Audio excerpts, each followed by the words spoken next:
Hi verse నేను మీ doctor ఎంజెడ్ఏ Askari ఎండి యునాని. నా practice వచ్చేసి నాంపల్లి హైదరాబాద్లో ఉంటుందండి. నేను మగవాళ్లలో కామ కోరికలు తగ్గినా, అంగస్తంభన తగ్గినా, పూర్తిగా నపుంసకత్వం వచ్చేసిన, ఇంపార్టెన్స్ వచ్చేసిన, పుట్టుకతో ఒకవేళ మీరు మగవాళ్ళ అయి ఉండి మధ్యలో మగతనం పోయినా, మగతనం పూర్తిగా తగ్గిన, అంగం లేకుండా పోయిన, సంతానలేమి సమస్య ఉన్న, వీర్య కణాలు తగ్గిన, ఈ అన్నిటికీ నేను చూస్తానండి.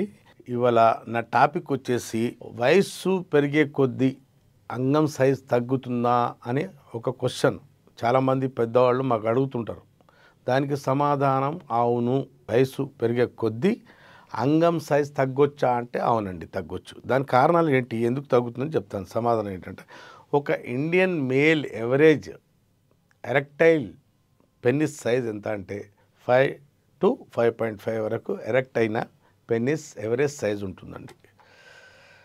ఆ సైజు వయస్సు పెరిగే కొద్దీ 0.5 to 1 ఇంచ్ తగ్గే ఛాన్సెస్ ఉంటాయి, తగ్గొచ్చు.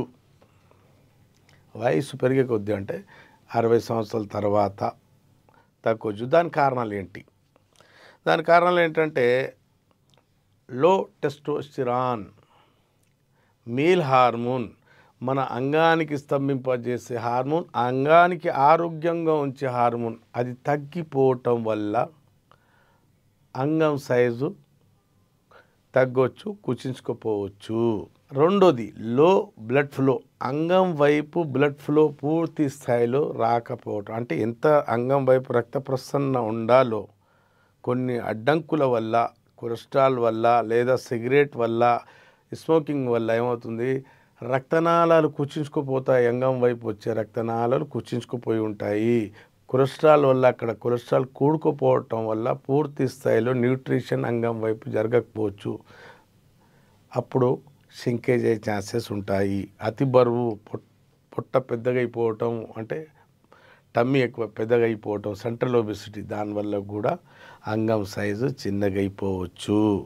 అలాగే సెల్యులార్ డీజనరేషన్ వల్ల కూడా అంగం సైజు తగ్గిపోవచ్చు.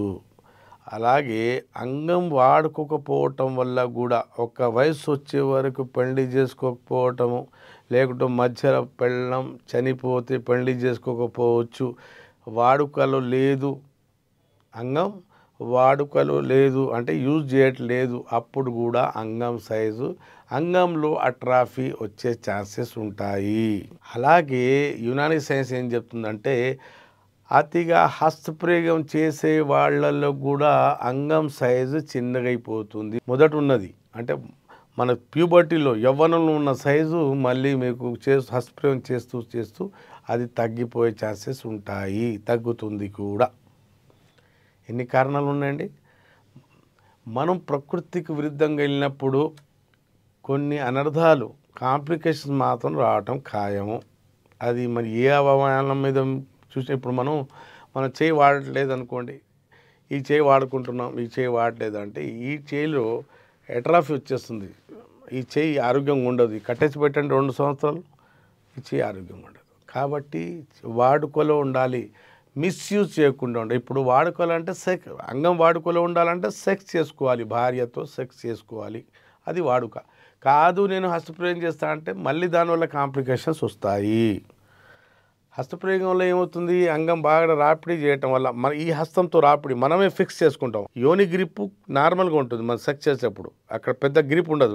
అంగానికి కరెక్ట్ ఎంత పట్టుకోవాలా, ఎంత బీజుకోవాలి అంతే బీజుకుంటుంది యోని. మనం అలాగా చేయి గట్టిగా బీజుకొని కొట్టుకోవటం వల్ల ఈ సైజు, దీని సెన్సిటివిటీ రెండు పాడవుతాయండి. ప్రకృతికి విరుద్ధం వెళ్ళాం కదండి. అంగం సైజ్ పాడైపోయింది, సెన్సిటివిటీ పాడైంది. అక్కడ ఉన్న లోపల ఛాంబర్స్ ఉంటాయి కదా, టిష్యూస్ ఉంటాయి, బ్లడ్ నిండే టిష్యూస్, అవి కుచించుకుపోయాయి. రహదారులు, దారులు అన్నీ మూసుకుపోయినప్పుడు అంగం వైపు రావాల్సిన రక్త ప్రసరణ పూర్తి స్థాయిలో రాకపోవటం, అంగంలో అట్రాఫీ, సైజ్ చిన్నగా అయిపోవటం, కుచించుకుపోవటం, రిట్రాక్ట్ పెన్నిస్ కూడా కొన్ని సందర్భాల్లో పెన్నిస్ లోపడిపోయి తాంబేలు తల్లాగా కూర్చుంటుంది. సైజ్ తగ్గిపోవడానికి ఎన్ని కారణాలు ఉన్నాయండి. మన ప్రకృతికి విరుద్ధంగా ఏదైనా చేస్తే తగ్గొచ్చు. సెక్స్ చేయకున్నా కూడా మన సైజ్ తగ్గొచ్చు. కాబట్టి అంగానికి ఆరోగ్యంగా ఉంచాలంటే వారానికి 2-3 టైమ్స్ హాయిగా సెక్స్ చేసుకోవాలి పెళ్ళైన తర్వాత. హస్తప్రయోగం మాత్రం చేయబాకండి. ఒకవేళ మీకు అలవాటు ఉంటే ఆ అలవాటు మానేసి, చెడు వ్యసనం అది చేయటం వల్ల మన అంగంలో కొన్ని సమస్యలు వస్తాయి. అంగస్తంభన సమస్య రావచ్చు, అంగం సైజ్ తగ్గొచ్చు, అంగం సెన్సిటివిటీ పెరిగిపోవచ్చు, హైపర్ సెన్సిటివ్ అంగం మారవచ్చు, అలాగే శీఘ్రస్ఖలన సమస్య రావచ్చు, అలాగే ఆర్టీరియోజెనిక్ ఈడీ సమస్య, వీనోజెనిక్ ఈడీ సమస్య కూడా రావచ్చు. కాబట్టి ఇది అంగానికి నష్టం జరిగేది దేనివల్ల? హస్తప్రయోగం వల్ల. హస్తప్రయోగం చేయకపోవటమే చాలా ఉత్తమం అండి. మీలో ఒకవేళ వయసుని బట్టి లేకుంటే చిన్న వయసులోనే మీ అంగం కుచించుకుపోయి చిన్నగా అయిపోయింది, సెక్స్కి పని రాకుండా పోయింది, దాంట్లో గట్టితనం కావాల్సినంత గట్టితనం లేదు, మీరు బాధపడుతున్నప్పుడు యునాని వైద్యం, శాశ్వత వైద్యం ఈ సమస్యతో మీకు శాశ్వతంగా బయటపడేస్తుంది. ఏ సైడ్ ఎఫెక్ట్ లేకుండా, ఏ సర్జరీ లేకుండా మీ సెక్స్లో సామర్థ్యం పెంచుతుంది, పర్ఫార్మెన్స్ పెంచుతుంది, అంగంలో గట్టితనం పెంచుతుంది, అలాగే మీ సెక్స్లో టైమింగ్ పెంచుతుంది, అలాగే మూసుకుపోయిన అక్కడ కండరాలు, నరాలు, అక్కడ ఉన్న రక్తనాళాలు అన్నీ మళ్ళీ రీఓపెన్ అవుతాయి, మళ్ళీ ఆరోగ్యవంతంగా అంగం మారుతుంది. పూర్తిగా మీ యవ్వనం, పాత యవ్వనం తిరిగి వచ్చేస్తుంది. విన్నారు కదండి. మీలో ఇలాంటి లోపం, దోషం ఉండి ఉంటే మీరు లోకాన ఏ మూలాన ఉన్నా ఆన్లైన్ పెయిడ్ కన్సల్టేషన్ తీసుకుని నాతో మాట్లాడవచ్చు. దగ్గరలో ఉంటే నేరుగా నాతో వచ్చి కలిసి ట్రీట్మెంట్ తీసుకొని, ఇది తాత్కాలికమైన ట్రీట్మెంట్ కాదండి, ఇది శాశ్వతం. ఒకసారి వాడుకుంటే మళ్ళీ ముసలితనం వరకు, వృద్ధాప్యం వరకు రారు. మళ్ళీ ఏదైనా చేసుకుంటే ఒకసారి తప్ప, లేకుండా దగ్గర రారు. ఒక్కసారి మందులు, ఒక డ్యూరేషన్ ఇస్తాను మందులు. నా గొప్పతనం ఏం కాదు, ఇది యునాని గొప్పతనం ఏంటంటే ఒకసారి మందులు వాడుకుంటే వనమూలికలతో ఏ సైడ్ ఎఫెక్ట్ లేకుండా, ఏ సర్జరీ లేకుండా, ఏ పథ్యం లేకుండా మీరు సమస్యతో శాశ్వతంగా బయటపడవచ్చు. విన్నారు కదండి. మీలో ఎవరికి సమస్య ఉంటే సంప్రదించండి. అప్పటి వరకు సెలవు.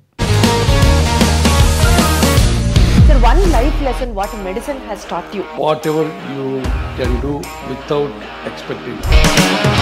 But I really believe మన పాజిటివ్ యాటిట్యూడ్ ఉంటేనే మనం ఏదైనా సాధించగలం. గట్ ని మనం కరెక్ట్ గా డీల్ చేసినట్లయితే అది మనకి పాజిటివ్ హార్మోన్స్ ని రిలీజ్ చేస్తుంది. షుగర్ వచ్చిన వాళ్ళ పరిస్థితి ఏంటి? పొట్ట దగ్గర పెరిగితే దాన్ని ఆండ్రాయిడ్ అంటారు, ఆండ్రాయిడ్ ఫోన్ కదా. అసలు థాట్స్ ఎందుకు వస్తాయి? బ్రెయిన్ డెడ్ అంటే దానికి ప్రపంచం అంతా కూడా కొన్ని నిర్దిష్టమైనటువంటి లక్షణాలు. మానసికంగా ధైర్యంగా ఉంటే క్యాన్సర్ జయించవచ్చు. You are a doctor for a cause sir, అంతే. వాళ్ళకు వచ్చిన ఆదాయం కాకుండా ఫ్రీ సర్వీస్ ఎంతమందికో చేస్తారు.